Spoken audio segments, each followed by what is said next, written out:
ರಾಜ್ಯದಾದ್ಯಂತ ಅಲ್ಲ, ರಾಷ್ಟ್ರದಾದ್ಯಂತ ಬಾಬಾ ಅವರ ಜ್ಞಾನವನ್ನು ತಿಳ್ಕೊಳ್ಳುವಂತಹ ಜನರ ಸಂಖ್ಯೆ ಹೆಚ್ಚುತ್ತಾ ಹೋಗ್ತಿದೆ. ಅದಕ್ಕೆ ಹೇಳಿದ್ದು ಬಾಬಾ ಸಾಹೇಬರು, ಶಿಕ್ಷಣ ಹೊಂದಿದ್ರೆ ನಿಮ್ಮನ್ನು ಯಾರು ಬೇಕಾದರೂ ಕೂಡ ಗೌರವಿಸಲ್ಪಡ್ತಾರೆ. ಜೈ ಭೀಮ್ ಮಹಾರಾಷ್ಟ್ರದ ಹಣತೆ ಈಗಂತೂ ಮುಗಿಯದ ಚರಿತೆ. ಎಲ್ಲರೆದೆಯಲು ನಿನ್ನ ಕಣ್ಣೀರ ಕತ್ತಿದೆ ಈ ಮಣ್ಣಿನ ಕಣದಲ್ಲಿ. ಇವಾಗ ಗೀತೆಯನ್ನ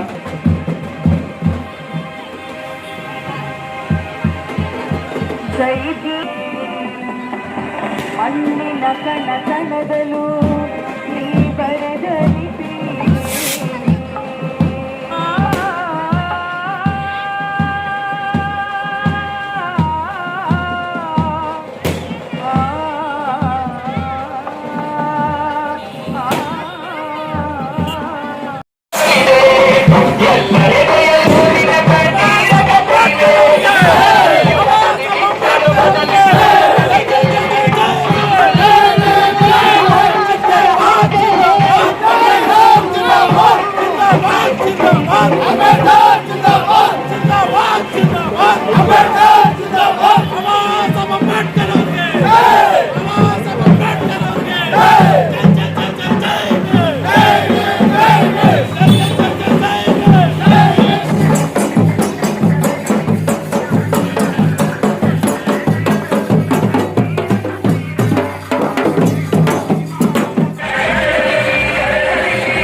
ದಯವಿಟ್ಟು ಯಾರಾದ್ರೂ ಇಬ್ಬರು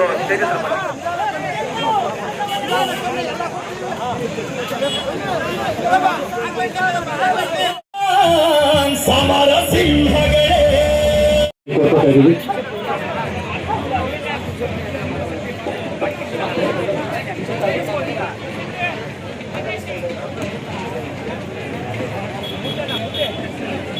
ಎಲ್ಲರೂ ಕೂಡ ವೇದಿಕೆ ಮುಂಭಾಗಕ್ಕೆ ಬರಬೇಕು.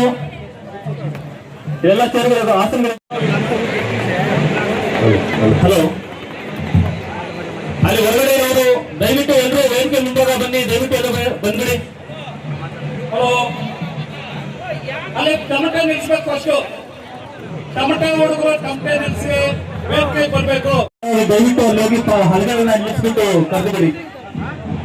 ಅಲ್ಲಿ ಟಮಟೆ ಹೇಗೆ ಟಮಟೆ ನಿಲ್ಲಿಸ್ಬೇಕು.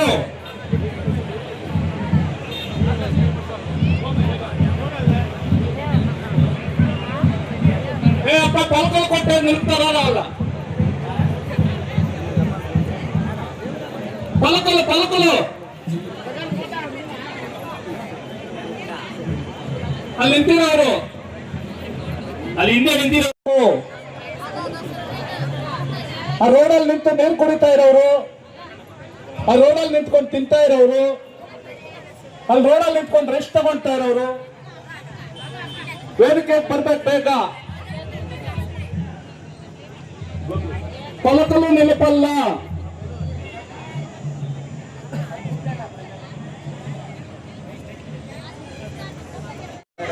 ಆ ರೋಡಲ್ಲಿ ನಿಂತಿರ್ತಕ್ಕಂಥ ಯುವಕರು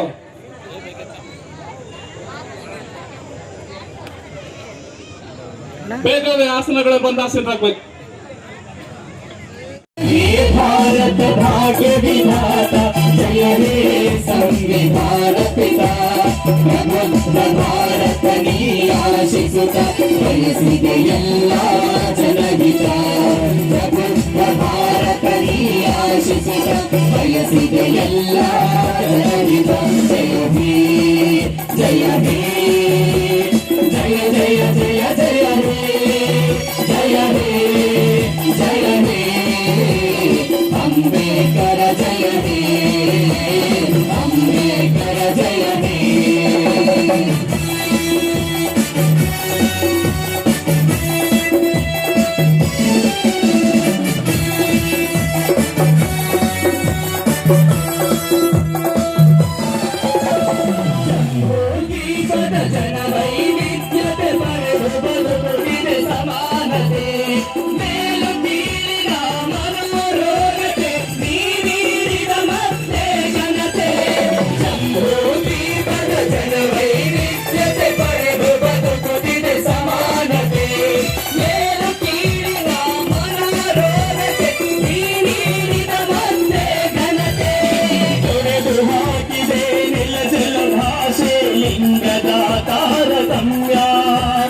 ಸಮತೆ ಸ್ವಾತಂತ್ರ್ಯ ಸೋದರತೆಗೆ ನಿಮ್ಮ ಕೊಡುಗೆ ದಿವ್ಯ ಭವ್ಯ ಒಂದೇ ತರದ ಶಿಕ್ಷೆ ಎಲ್ಲರಿಗೂ ಶ್ರೀರಕ್ಷೆ ಒಂದೇ ತರದ ಶಿಕ್ಷೆ ಎಲ್ಲರಿಗೂ ಶ್ರೀರಕ್ಷೆ ನೀಡಿದ ನಿನ್ನ ಅಸ್ಮಿತೆ ಕರೆ ನೀಡಿದೆ ಕೊಡಮಾಡಿದೆ ಭಾರತದ ದಂಡ ಸಂಹಿತೆ ಭಾರತದ ದಂಡ ಸಂಹಿತೆ ಜಯ ಹೇ ಜಯ ಹೇ ಜಯ ಜಯ ಜಯ ಜಯ ಹೇ ಜಯ ಹೇ ಜಯ ಹೇ ಅಂಬೇಡ್ಕರ ಜಯ ಹೇ ಅಂಬೇಡ್ಕರ ಜಯ ಹೇ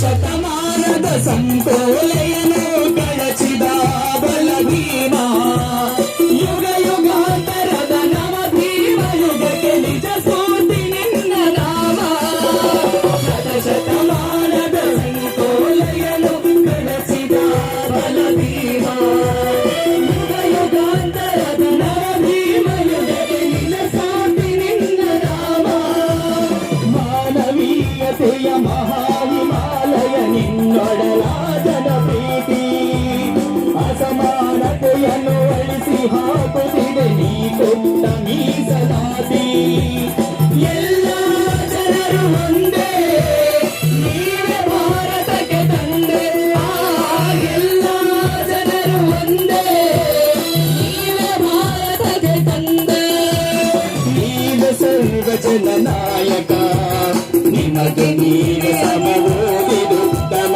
ನೀವೇ ವಿಶ್ವ ಮಹಾನಾಯಕ ನೀವೇ ವಿಶ್ವ ಮಹಾನಾಯಕ ಜಯ ಹೇ ಜಯ ಹೇ ಜಯ ಜಯ ಜಯ ಜಯ ಹೇ ಜಯ ಹೇ ಜಯ ಹೇ ಅಂಬೇಡ್ಕರ ಜಯ ಹೇ ಅಂಬೇಡ್ಕರ ಜಯ ಹೇ ಅಂಬೇಡ್ಕರ ಜಯ ಹೇ ಅಂಬೇಡ್ಕರ ಜಯ ಹೇ ಅಂಬೇಡ್ಕರ ಜಯ ಹೇ ಅಂಬೇಡ್ಕರ ಜಯ ಹೇ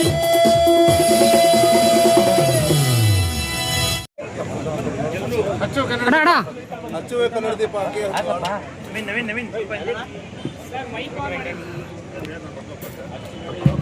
ಆ ಸಾಂಗ್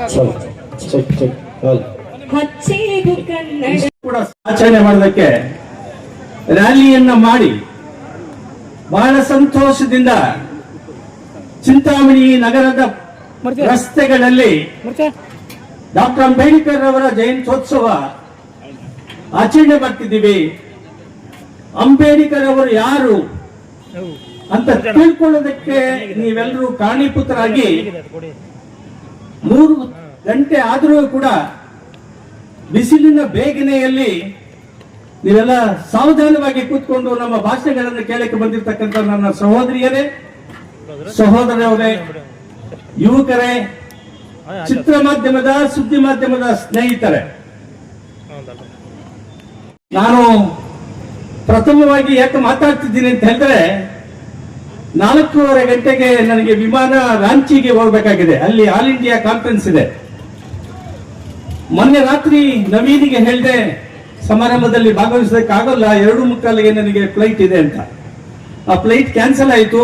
4:45ಗೆ ನನಗೆ ಫ್ಲೈಟ್ ಇದ್ದಿದ್ದರಿಂದ ತಿರುಗಿ ಪುನಃ ಫೋನ್ ಮಾಡಿ ಈ ಸಮಾರಂಭದಲ್ಲಿ ನಾನು ಬಂದು ಭಾಗವಹಿಸ್ತೀನಿ ಅಂತ ಹೇಳಿದೆ. ಹಾಗಾಗಿ ನಿಮ್ಮ ಮುಂದೆ ನಾನು ನಿಂತಿದ್ದೀನಿ.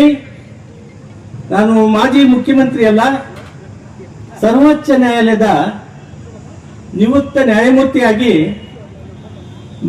ನಿಮ್ಮ ಹಾಗೆ ಹಳ್ಳಿಯಿಂದ ಡೆಲ್ಲಿಗೆ ನಡೆದವನು ನಾನು ಗೋಪಾಲಗೌಡ.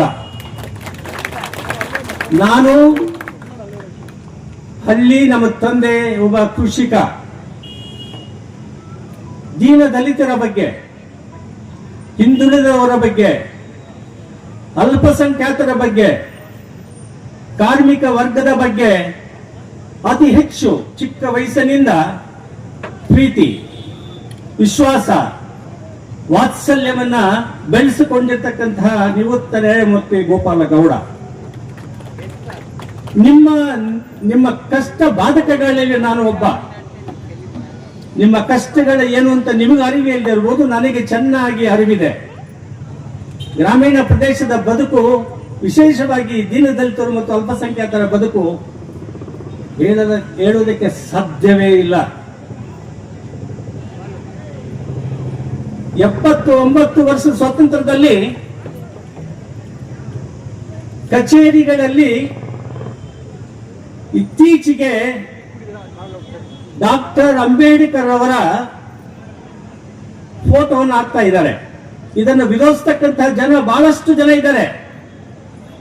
ಎಲ್ಲ ರಾಜಕೀಯ ಪಕ್ಷಗಳು.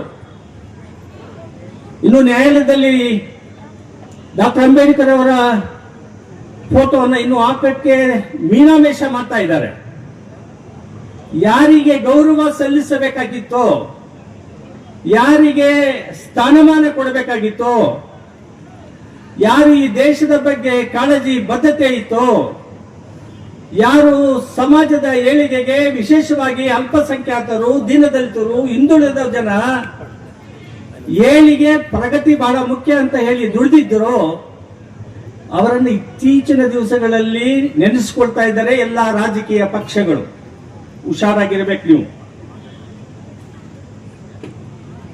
ಅಂಬೇಡ್ಕರ್ ಫೋಟೋ ಹಾಕೊಂಡ್ಬಿಟ್ರೆ ದಲಿತರು, ಅಲ್ಪಸಂಖ್ಯಾತರ, ಹಿಂದುಳಿದ ಜನರ ಮತ ಅವ್ರಿಗೆ ಬರ್ತದೆ ಅಂತ ಹೇಳಿ ಅವ್ರು ತಿಳ್ಕೊಂಡಿದ್ದಾರೆ.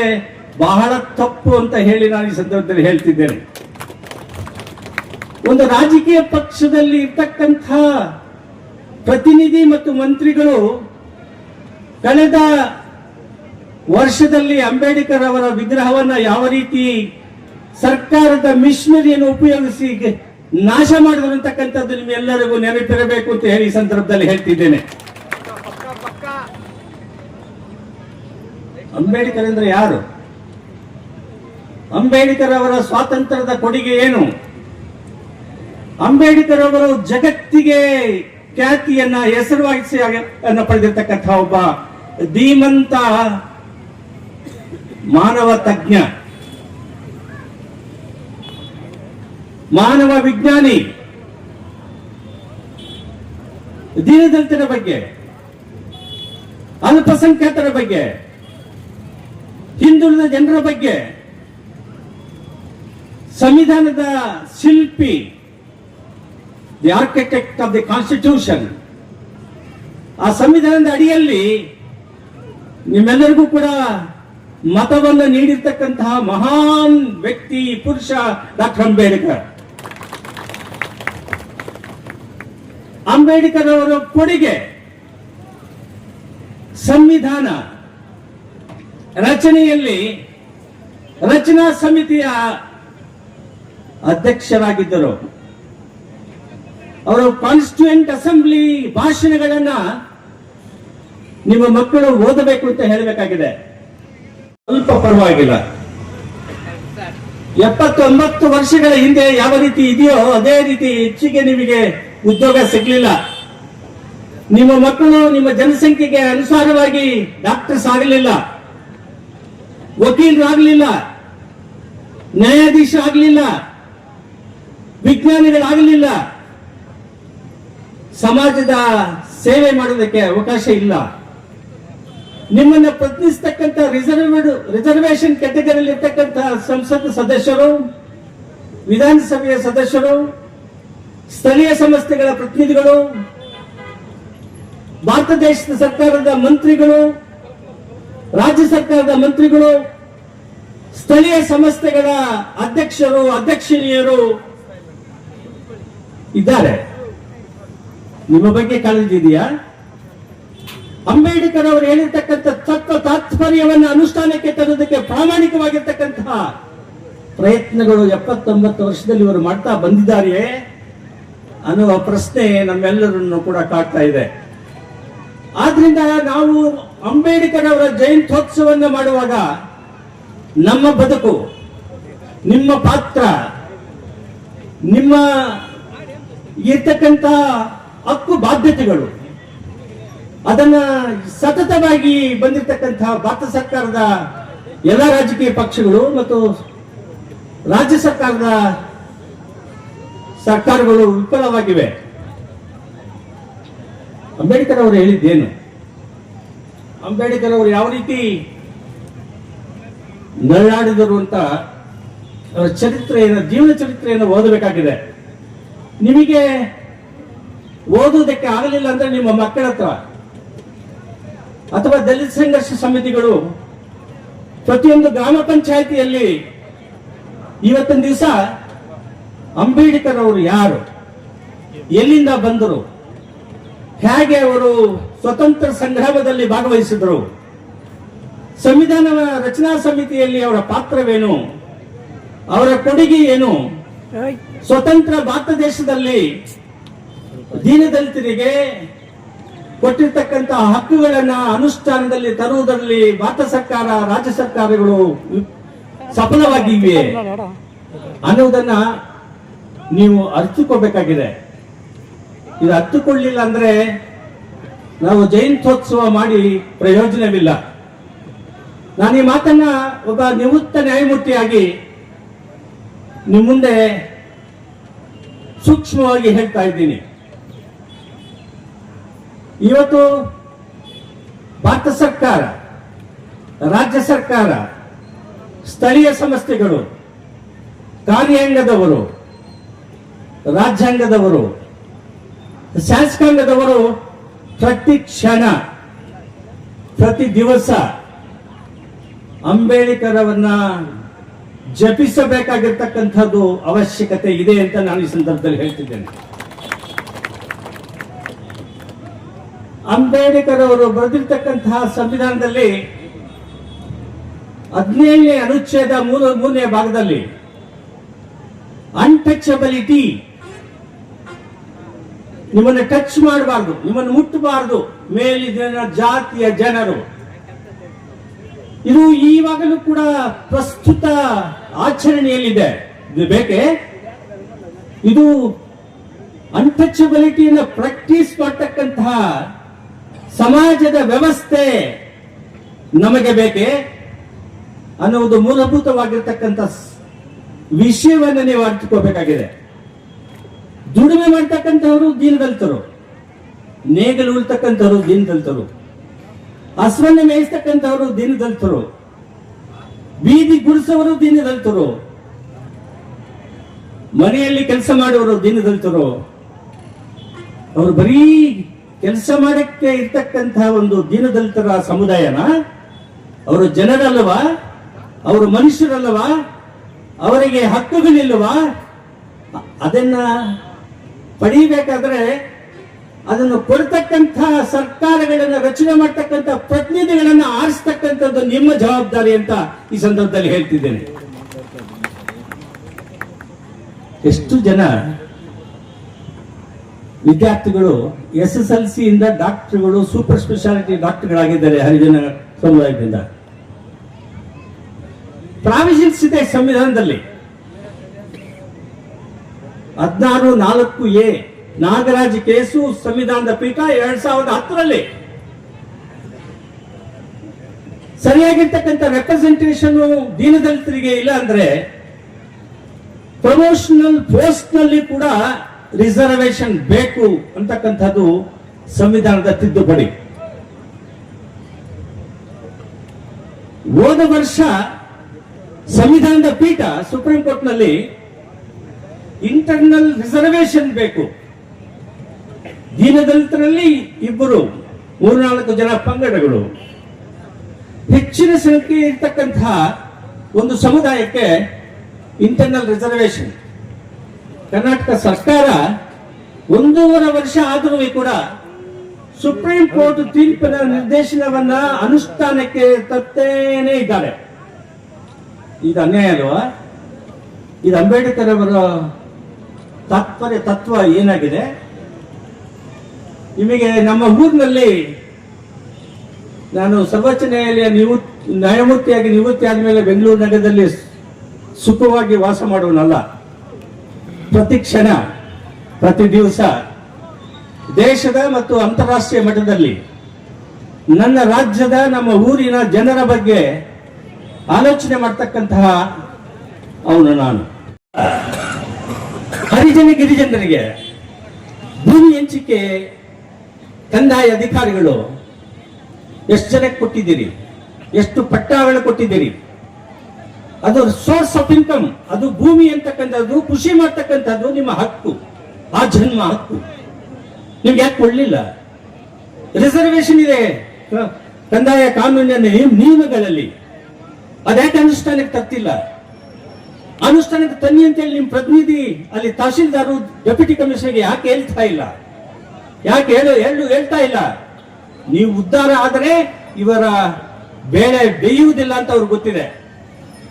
ಅಂಥವರ ಬೇಳೆಯನ್ನು ಬೇಯಿಸದೇ ಇರ್ತಕ್ಕಂಥ ಕೆಲಸವನ್ನು ನೀವು ಇವತ್ತಿನ ದಿವಸದಿಂದ ಭೀಮೋತ್ಸವನ್ನ ಮಾಡಿ ಪ್ರತಿಜ್ಞೆಯನ್ನು ಮಾಡಿ ಅಂತ ಆಂಟಿ ಹಿಂದುಳಿದ ಜನ ಮತ್ತು ದಲಿತರ ವಿರುದ್ಧ ಇರ್ತಕ್ಕಂಥ ಪ್ರತಿನಿಧಿಗಳು ನಿಮಗೆ ಬೇಡ ಅಂತ ಹೇಳಿ ನೀವು ದೀಕ್ಷೆಯನ್ನು ಪಡೆಯಬೇಕಾಗಿದೆ ಇವತ್ತಿನ ದಿವಸ ಅಂತ ಈ ಸಂದರ್ಭದಲ್ಲಿ ಹೇಳ್ತಿದ್ದೀನಿ. ಬಹಳ ಜವಾಬ್ದಾರಿಯುತವಾಗಿ ಹೇಳ್ತಿದ್ದೀನಿ ನಾನು. ನಿಮ್ಮಲ್ಲಿ ನನ್ನ ಕಳಕಳಿಯ ಮನವಿ, ಸಾಮಾಜಿಕ ನ್ಯಾಯ ದೊರಕಲಿಲ್ಲ, ಆರ್ಥಿಕ ನ್ಯಾಯ ಸಿಕ್ಕಲಿಲ್ಲ, ನಿಮ್ಮ ಮೇಲೆ ಶೋಷಣೆ, ಕಷ್ಟಪಡ್ತೀರಿ, ಕೆಲಸ ಮಾಡ್ತೀರಿ, ಆದರೆ ನಿಮಗೆ ಸಾಮಾಜಿಕ ನ್ಯಾಯ ಇಲ್ಲ, ಆರ್ಥಿಕ ನ್ಯಾಯ ಸಿಗ್ತಾ ಇಲ್ಲ. ಆದ್ದರಿಂದಲೇ ಗ್ರಾಮೀಣ ಪ್ರದೇಶದಲ್ಲಿ 1, 2, 3 1 ಲಕ್ಷ ರೂಪಾಯಿ ಸರ್ಕಾರದವರು ಘೋಷಿಸಿ ಸ್ವಲ್ಪ ಟಾಯ್ಲೆಟ್ ಕೂಡ ಆಗದೆ ಇರ್ತಕ್ಕಂಥ ಮನೆಗಳನ್ನು ಕಟ್ಕೊಳ್ಳಕ್ಕಾಗಿದೆ. ಮಿಕ್ಕಿದವರೆಲ್ಲರೂ ಕೂಡ ಗುಡಿಸಲುಗಳಲ್ಲಿದ್ದಾರೆ, ಶೌಚಾಲಯಗಳಿಲ್ಲ, ಸ್ನಾನದ ರೂಮುಗಳಿಲ್ಲ, ಓದುವ ಕೊಠಡಿಗಳಿಲ್ಲ, ವಿದ್ಯುತ್ ಶಕ್ತಿ ಇಲ್ಲ, ಕೆಲಸ ಮಾಡೋನಿಗೆ ಸರಿಯಾದ ಸಮ ವೇತನ ಕೊಡುತ್ತೆ ಇರ್ತಕ್ಕಂತಹ ವಾಸ್ತವ ಸ್ಥಿತಿ, ನಗ್ನ ಸತ್ಯ. ಇದನ್ನು ನೀವು ಅರ್ಥ ಮಾಡ್ಕೋಬೇಕಾಗಿದೆ. ಇದು ಬೇಕೇ? ಇದು ಮುಂದುವರಿಸಬೇಕೇ? ಇದು ಮುಂದುವರಿಸಿದರೆ ನಾವು ಡಾಕ್ಟರ್ ಅಂಬೇಡ್ಕರ್ ಅವರ ಜಯಂತ್ಯೋತ್ಸವವನ್ನು ಆಚರಣೆ ಮಾಡೋದ್ರಲ್ಲಿ ಅರ್ಥವಿದೆಯೇ? ನೀವು ಎಲ್ಲರೂ ಕೂಡ ಸಂಘಟಿತರಾಗಬೇಕಾಗಿದೆ. ಇವತ್ತು ಸಂಘಟಿತರಾಗಿ ಶೋಷಣೆ ವಿರುದ್ಧ, ಅನ್ಯಾಯದ ವಿರುದ್ಧ ನೀವು ಹೋರಾಟ ಮಾಡಬೇಕಾಗಿದೆ. ನನಗೆ ಮೊನ್ನೆ ಒಬ್ಬ ಲಾಯರು ಮತ್ತು ಇನ್ನೊಬ್ರು ಬಂದಿದ್ರು. PTCL ಕಾಯ್ದೆಯಲ್ಲಿ ನಾನು ಬರೆದಿರ್ತಕ್ಕಂಥ ತೀರ್ಪುಗಳು ಅನುಷ್ಠಾನಕ್ಕೆ ತಂದಿಲ್ಲ. ಸುಪ್ರೀಂ ಕೋರ್ಟ್ನವರು ತದ್ವಿರುದ್ಧವಾಗಿ ನ್ಯಾಯ ತೀರ್ಪನ್ನು ನೀಡಿದ್ದಾರೆ, ಕಾಲಮಿತಿ ಇದೆ ಅಂತ. ಸುಪ್ರೀಂ ಕೋರ್ಟ್ ತಪ್ಪು ತೀರ್ಪು ಅಂತ ಈ ಸಂದರ್ಭದಲ್ಲಿ ಹೇಳ್ತಿದ್ದೀನಿ. ಬೇಜವಾಬ್ದಾರಿ ಆಗಿರ್ತಕ್ಕಂಥ ತೀರ್ಪನ್ನು ನೀಡಿರುವುದು 2018ರಲ್ಲಿ ಸುಪ್ರೀಂ ಕೋರ್ಟ್ನವರು. PTCL ಕಾಯ್ದೆಯಲ್ಲಿ ಕಾಲಮಿತಿನೇ ಇಲ್ಲ. ಸೆಕ್ಷನ್ 6 ಮತ್ತು 5 ಮತ್ತು 4 ಓದಿದಾಗ ಮತ್ತು 11ನೇ ಕಲಮನ್ನು ಓದಿದಾಗ ಅರ್ಥ ಆಗ್ತದೆ. ಸೇಲ್ ಟ್ರಾನ್ಸಾಕ್ಷನ್ಸ್ 100 ರೂಪಾಯಿಗೆ 1 ಎಕರೆ, ಜೀತಾಳುಗಳಿಂದ ಬರ್ಸ್ಕೊಂಡಿರ್ತಕ್ಕಂಥ ಸೇಲ್ ಡೀಡ್ಸು ಅದನ್ನೆಲ್ಲ ರದ್ದು ಮಾಡಬೇಕು. ಯಾಕಂತ ಹೇಳಿದ್ರೆ ಗ್ರಾಂಟ್ ಕಂಡೀಷನ್ಗೆ ವಿರೋಧವಾಗಿದೆ. ದೀನ ದಲಿತರು, ಈ ಸಮುದಾಯದ ಪ್ರಜೆಗಳು, ಪ್ರಮುಖ ಪಾತ್ರವನ್ನ ಶ್ರಮಿಸ್ತಕ್ಕಂತಹ ಜನ, ಬೇರೆ ಸಮುದಾಯ ಜನರಿಗೆ ನೆರವು ನೀಡ್ತಕ್ಕಂಥ ಜನ, ಅವ್ರಿಗೂ ಭೂಮಿ ಬೇಕು, ಅವರ ಮಕ್ಕಳ ಏಳಿಗೆ ಆಗಬೇಕು, ಅವರ ಮಕ್ಕಳಿಗೆ ವಿದ್ಯಾಭ್ಯಾಸ ಬೇಕು, ಅವರ ಮಕ್ಕಳಿಗೆ ಉದ್ಯೋಗ ಬೇಕು ಅಂತ ಹೇಳಿ ಕರ್ನಾಟಕ ರಾಜ್ಯದ ಶಾಸನಸಭೆಯವರು 78ನೇ ಇಸ್ವಿಯಲ್ಲಿ ಈ ಕಾಯ್ದೆಯನ್ನು ಮಾಡಿದರು.